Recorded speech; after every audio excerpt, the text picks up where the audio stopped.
আসসালামু আলাইকুম। পাঠ করছি শুকনো পাতার নুপুর পায়ে। লিখনীতে আয়শা শেখ রিম। গল্প পাঠে আমি রেজওয়ানা খান নদী। পর্ব সংখ্যা ১৩।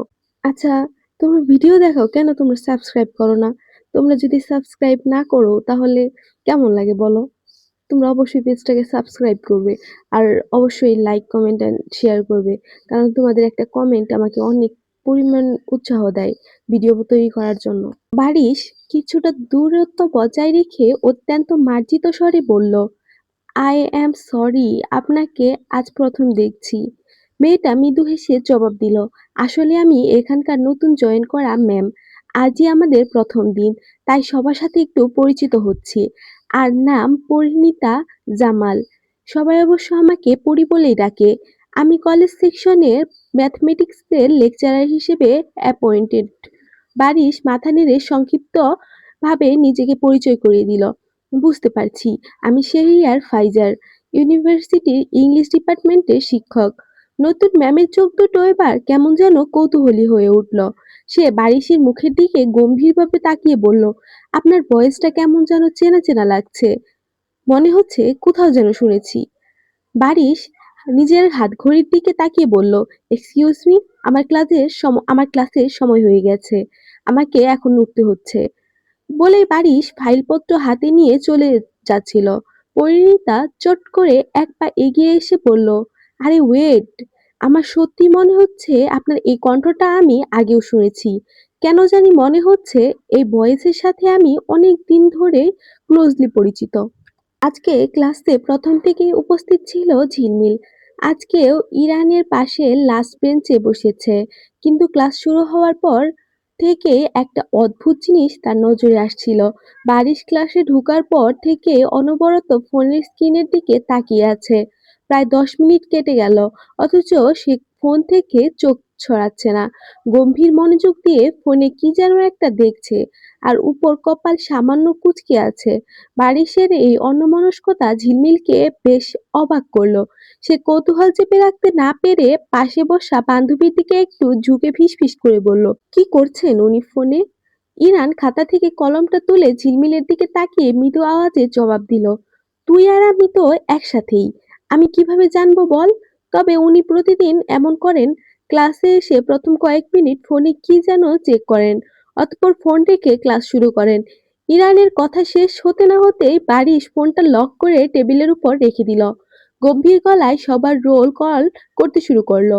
নাম ডাকার পর্ব শেষ হতেই বারিশ রেজিস্টার খাতাটা বন্ধ করে টেবিলের উপর আলতো করে চাপ দিয়ে বলল, লাস্ট ক্লাসে যা পড়িয়েছিলাম সেখান থেকে আবার কয়েকজনকে কিছু প্রশ্ন করব। কথাটা শোনা মাত্রই ঝিলমিলের বুকের ভেতর ধক করে উঠল। যেন আত্মা হাতে নিয়ে বসে রইল সে।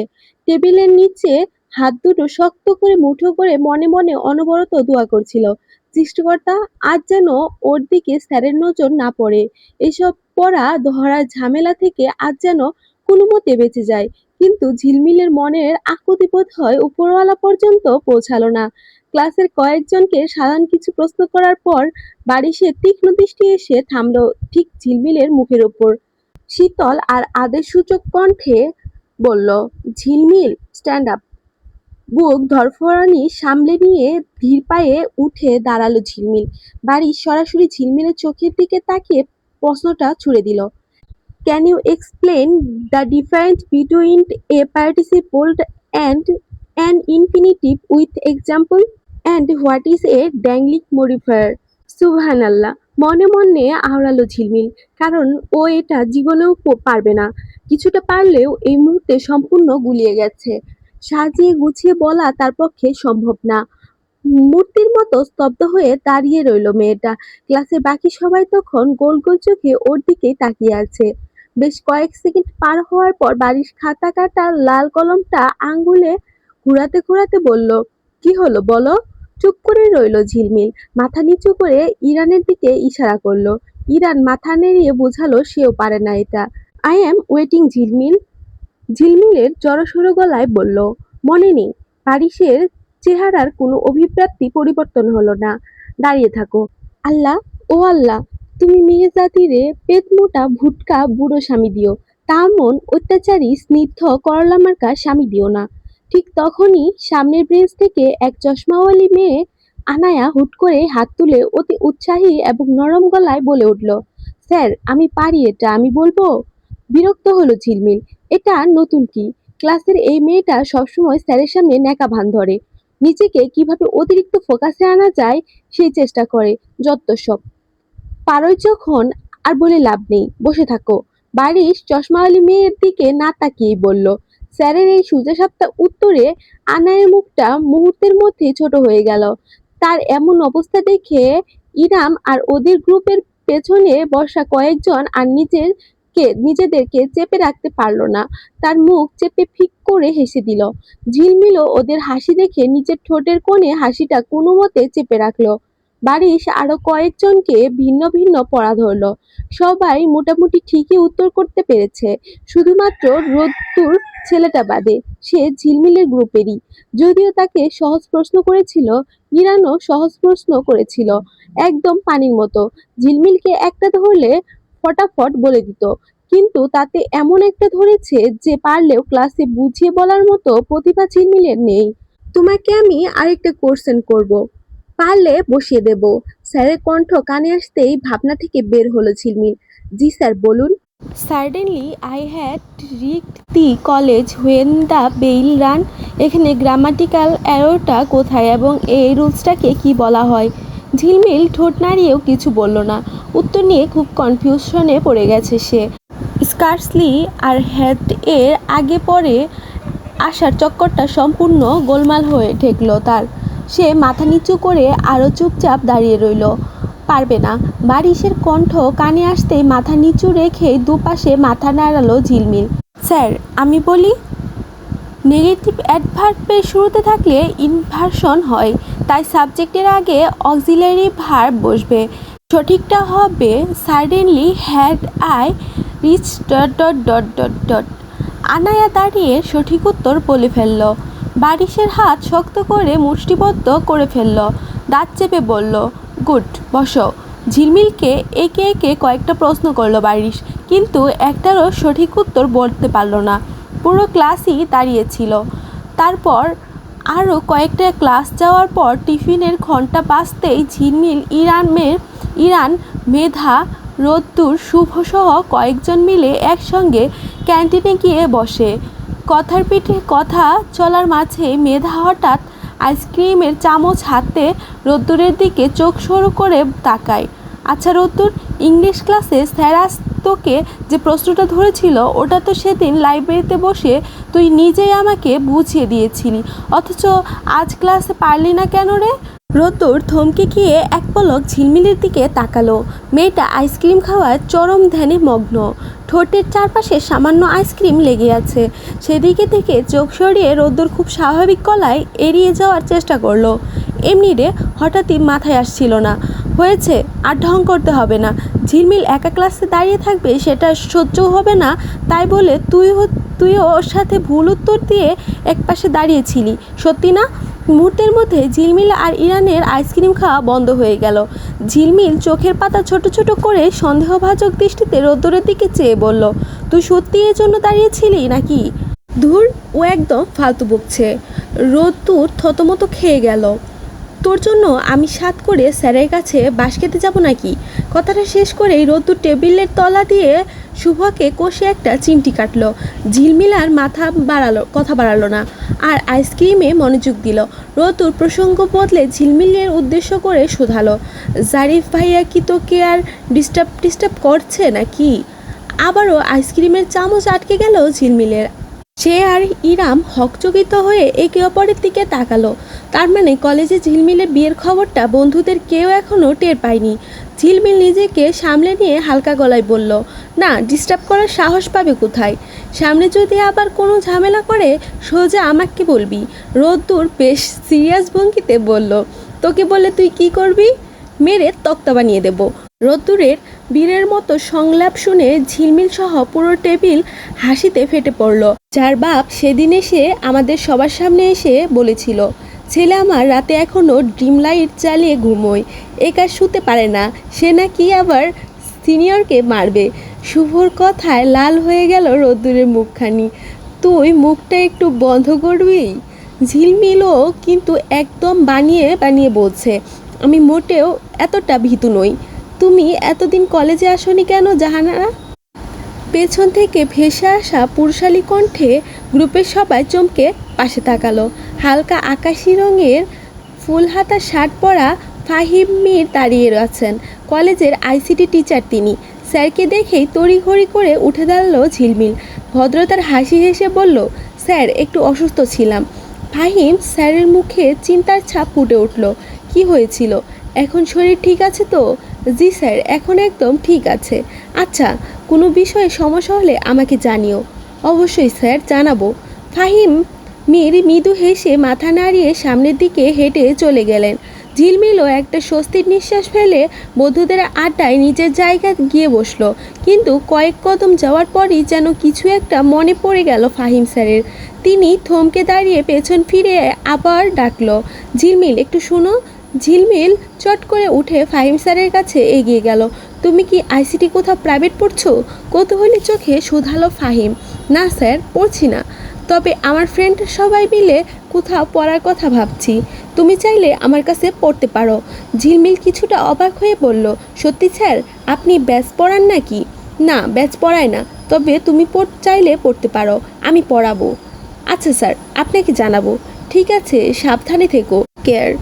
স্যার চলে যেতেই ঝিলমিল আবার ফিরে এলো টেবিলে। সে বসতে না বসতেই রোদ্দুর উৎকণ্ঠা আর কিছুটা শক্ত গলায় শোধালো, কি বললো রে ফাহিম স্যার তোকে? বলল আইসিটি প্রাইভেট পড়াতে চাইলে উনি নাকি আমাদের পড়াবেন। ঝিলমিল স্বাভাবিক গলায় বলল, তুই কি বললি? বললাম জানাবো। রোদ্দুরের চোখের কোণে দুটো কেমন যেন বদলে গেল। তাতে পরিষ্কার স্যারের প্রতি ক্ষোভ। স্যারের যাওয়ার পথের দিকে গম্ভীর চোখে চেয়ে রইল সে। ক্লাস শেষে বাড়ি ফিরছিল বারিশ আর ঝিলমিল। গাড়ি চলছিল আপন গতিতে। বারিশের এক হাত স্টিয়ারিংয়ে এবং অন্য হাত গিনারে স্থির। পাশে বসা ঝিলমিল। তুমি কি কিছু বলবে? গাড়িতে ওঠার পর থেকেই ঝিলমিল ছটফট করতে দেখে বারিশ শুধালো। ঝিলমিল একটু দ্বিধা নিয়ে বলল, বলতাম। বারিশ বলল, বলো। আইসিটি প্রাইভেট পড়ার দরকার ছিল। আজকে স্যারও এসে বললেন তার কাছে চাইলেই পড়তে পারি। বারিশের চোখের দৃষ্টি রাস্তা থেকে সরল না। একদম নির্বাক গলায় শুধালো, কোন স্যার? আমাদের যে আইসিটি ক্লাস নেন ফাহিম স্যার। শব্দ দুটো শেষ হওয়ার আগেই বিকট শব্দে ব্রেক কষল গাড়িটা। পিচঢালা রাস্তার চাকার ঘর্ষণে থমকে দাঁড়ালো ধাতব শরীরটা। ঝাঁকুনি সামলে ঝুঁকে পড়ল ঝিলমিল। বারিশে ধীরে সুস্থে গাড়ির নিউট্রানে আনলো। তারপর ঝিলমিলের দিকে ঘুরল। কার কাছে পড়বে?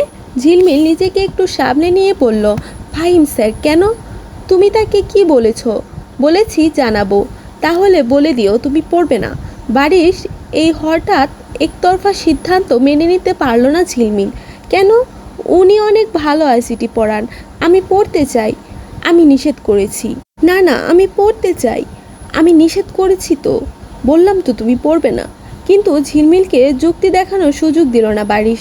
এক নিমেষে তার হাত গিয়ে চেপে ধরে বসলো ঝিলমিলের ইউনিফর্মের কলারের উপর। হ্যাচকা টানে ওকে নিজের বুকের নিকট টেনে নিয়ে এলো সে। গলার কাছে কাপড় টান লাগতেই নিঃশ্বাস আটকে গেল ঝিলমিলের। আতঙ্কে দুহাত চেপে ধরেছে স্বামীর শার্ট। বারিশের তপ্ত শ্বাস আছড়ে পড়ছে ওর মুখের উপর। গলার স্বর অত্যন্ত নিচু চাপা স্বরে বলল সে, আমি আমার সিদ্ধান্ত জানিয়ে দিয়েছি। I have forbidden you and that's the end of it. আমার কথার অমান্য করার দুঃসাহস একদম দেখাবে না। আর এরপরও যদি কোনো দিন আমার সিদ্ধান্তের বাইরে যাওয়ার চেষ্টা করো, তবে এটা চিন্তা করার পেছনে তোমার মস্তিষ্কের যতগুলো নিউরন খরচ হয়েছিল তার প্রতিটার জন্য তুমি আফসোস করবে। বারিশের মুখের তপ্ত বাতাস আছড়ে পড়ল ঝিলমিলের থরথর করে কাঁপা গালে। হাত পা এক মুহূর্তেই অবশ হয়ে এলো। আতঙ্কে তোলপাড় করছে বুকের ভেতরটা। এই লোক তো তাকে বিয়ে করতে চায়নি। দাদিমা যখন পুপড়ি পালিয়ে যাওয়ার খবর জানিয়ে ঝিলমিলকে বিয়ের পিঁড়িতে বসানোর আকুতি করেছিল, কত কী না বলেছিল এই মেয়েটা। অমত উক্তি, বিরক্তি আর অনাগ্রহ মুখ ফিরিয়ে নিয়েছিল। অথচ বিয়ের পর কাজী সাহেবের সামনে অকপটে কবুল শব্দটা উচ্চারণ করার পর থেকেই যেন এক অচেনা রূপ ধারণ করেছে সে। কিভাবে একটা মানুষ বিয়ের পর গিরগিটির মতো এভাবে রং বদলাতে পারে মাথায় ঢুকেছে বারিশের বরফ শীতল কণ্ঠের প্রশ্নে ঝিলমিলের ভাবনা সুতো ছিল। ঝিলমিলের গলা ভেতরটা শুকিয়ে কাঠ। ভয়ের মেঘ ঠেসে মিনমিন করে নিজেকে অসহায়ত্ব প্রকাশ করলো সে। আমি আইসিটির কিছুই বুঝি না। টিউশন না নিলে এক্সামে কী লিখব? বারিশের দৃষ্টি ঝিলমিলের মধুরাঙা চোখ দুটোতে। হরিণের মতো ডাগর ডাগর চোখ হয়। আবার শুনছি যে অনেক সুন্দর হয় চোখ, মানে চোখের বর্ণনা অনেকভাবে শুনছি, কিন্তু মধুরাঙা চোখ এখন পর্যন্ত শুনি নাই। অবশ্য কবি চাইলে কি না করতে পারে। ভয় আর বিস্ময়ে মেয়েটার সেই হ্যালেজ মণিজোড়া বড় বড় করে তাকিয়ে আছে তার দিকে। বারিশে থমথমে চেহারায় কঠিন ভাবটা যেন সামান্য নরম হলো, কিন্তু অধিপত্যের কোনো কমতি রইল না। আমি পড়াবো। ঝিলমিল স্তব্ধ হয়ে চেয়ে রইল। সামান্য সাহস কুড়িয়ে আগের মতো কাঁপা কাঁপা স্বরে বলে উঠল, আপনি তো ইংরেজি শিক্ষক। আমি সব পারি, সব খেতাব তোমার স্বরবর্ণ থেকে শুরু করে জীববিজ্ঞান একদম শেষ অধ্যায় পর্যন্ত প্রতিটা সাবজেক্ট এর উপর প্রাইভেট টিউটোরিয়াল দেব। তবু অন্যের উপর নির্ভর করা চলবে না। তোমার শিক্ষক একটাই, সেটা বারিশ। আমার গ্রুপে তো জীববিজ্ঞান নেই। বারিশ আর কিছু বলল না। ঝিলমিলকে আগের জায়গায় বসিয়ে দিয়ে গাড়ি স্টার্ট করলো। এদিকে ঝিলমিলের হৃৎপিণ্ড বাইম মাছের মতো লাফাচ্ছে। শেহরিয়ার বাড়ির সামনে এসে গাড়ি থামালো বারিশ। গাড়ি থেকে নেমে চৌধুরী বাড়ির গেটের সামনে নিজের বাবাকে দেখতে পেল ঝিলমিল। আলতাফ সাহেব নিশ্চয়ই কোনো কাজে এদিকে এসেছিলেন। এতদিন পর বাবাকে দেখে ঝিলমিল একটু এগিয়ে যেতে চাইল, কিন্তু তার আগে শক্ত আর কঠোর আঙ্গুলের থাবা বসালো তার কবজিতে। কিছু বুঝে ওঠার আগে অজগরের মতো পেঁচিয়ে বারিশ তাকে প্রায় টেনে হিঁচড়ে গেটের ভেতর নিয়ে যেতে লাগলো। পেছন থেকে ঝিলমিলের আকুল কণ্ঠস্বর ভেসে এলো, আরে ছাড়ুন, আব্বুর সাথে অন্তত দুটো কথা বলতে দিন। কিন্তু যুবক সে কথার কান দেওয়ার প্রয়োজন বোধ করল না। এদিকে নিজের চোখের সামনে জামাইয়ের এমন অপমানজনক ব্যবহার আলতাফ চৌধুরীর ফর্সা মুখটা মুহূর্তে কালো হয়ে উঠল। ক্ষোভ সামলাতে না পেরে তিনি চিৎকার করে উঠলেন, অসভ্য, অভদ্র, এক নম্বরে বেয়াদব একটা! তোর কপালে যেন এমন মেয়ের জামাই জোটে। শব্দটা বারিশ আর ঝিলমিলের দুজনের কানে স্পষ্ট পৌঁছালো। ঝিলমিল কিছুটা অপ্রস্তুত গলায় ফিসফিস করে বলল, আব্বু কিন্তু অভিশাপ দিচ্ছে। বেশ হবে তখন। আপনার নিজের মেয়ের জামাই যখন আপনার সাথে এমন ব্যবহার করবে তখন টের পাবেন। বারিশ এবারও কোনো জবাব দিল না। থমথমে মুখে বাসার ভেতরে ঢুকে সোজা বেডরুমে চলে গেল। সুইচ অন করে এসি ছেড়ে বিনা বাক্যে চলে যায় ওয়াশরুমে শাওয়ার নিতে। ঝিলমিল আর দেরি না করে কলেজের ইউনিফর্ম বদলে একটা ঢিলেঢালা টি শার্ট আর প্যান্ট পরে নিল। এখন শুধু বারিশ ওয়াশরুম থেকে বের হওয়ার অপেক্ষা। সে বের হলে সে নিজে ফ্রেশ হতে ঢুকবে। ঘরে একা দাঁড়িয়ে থাকতে সকলের ঘটনাগুলো একের পর এক মাথার ভেতরে ঘুরপাক খেতে লাগলো। সকালে জোর করে তাকে দিয়ে রান্না করানো, ক্লাসে একের পর এক প্রশ্ন ধরে দাঁড় করিয়ে রাখা, গাড়ির ভেতরে সেই আচরণ, অবশেষে নিজের বাবার সাথে এই জঘন্য ব্যবহার। আসলে লোকটা একদম চরম বিয়াদব। না হলে গুরুজনদের সাথে কেউ এমন করে? ঝিলমিল ভালো মেয়ে বলে একে সহ্য করছে, না হলে এর কপালে মেয়ে তো দূরের কথা, জিনও জুটত না। ভাবতে ভাবতে রাগে গজগজ করতে করতে সে ওয়াশরুমে বন্ধ দরজার সামনে এগিয়ে গেল এবং দাঁড়ালো। তার খুব ইচ্ছে করছে এই মুহূর্তে দরজাটা ভেঙে ভেতরে ঢুকে লোকটার নাক বরাবর শক্ত একটা ঘুষি বসিয়ে দিতে। যেই ভাবনা সেই কাজ। ডান হাতটা মুষ্টিবদ্ধ করে বাতাসে তুলে ফেলল সে। দরজাকে বারিশের মুখ কল্পনা করে মুহূর্তেই শক্তিতে মারল এক ঘুষি। কিন্তু এমন কিছু হলো যা ঝিলমিল খারাপ স্বপ্নেও ভাবিনি।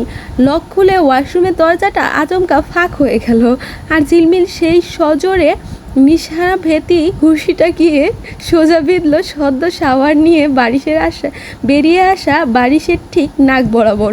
উফ! ঘটনাটির আকস্মিকতা বিদ্যুৎ স্পর্শের মতো দুপা পিছিয়ে এলো ঝিলমিল। ভয়ে বুক ডিপ ডিপ করতে লাগলো তার। অপরাধীর মতো দুটো হাত উপরে তুলে দুপাশে মাথা নাড়াতে নাড়াতে বলল, আমি দেইনি না, মানে আপনাকে মারতে চাইনি আমি। কথাটা শেষ করতে পারল না ঝিলমিল। বারিশের মুখের দিকে তাকিয়ে তার গলার আওয়াজ পুরোপুরি আটকে গেল। বারিশ এক চুলও নড়ল না। না সে চিৎকার করলো, আর না রাগে ফেটে পড়ল। ডান হাতটা নাকে ছুঁয়ে এক দৃষ্টিতে আবার আর শীতল চোখে তাকিয়ে রইল ঝিলমিলের দিকে। স্বামীর এমন দৃষ্টিতে মেয়েটার শরীর রক্ত যেন জমে বরফ হয়ে গেল। আমাকে মারবেন না প্লিজ। সব সব সব দোষ আপনার নাকের। মানে আপনি কেন এই সময় বের হতে গেলেন?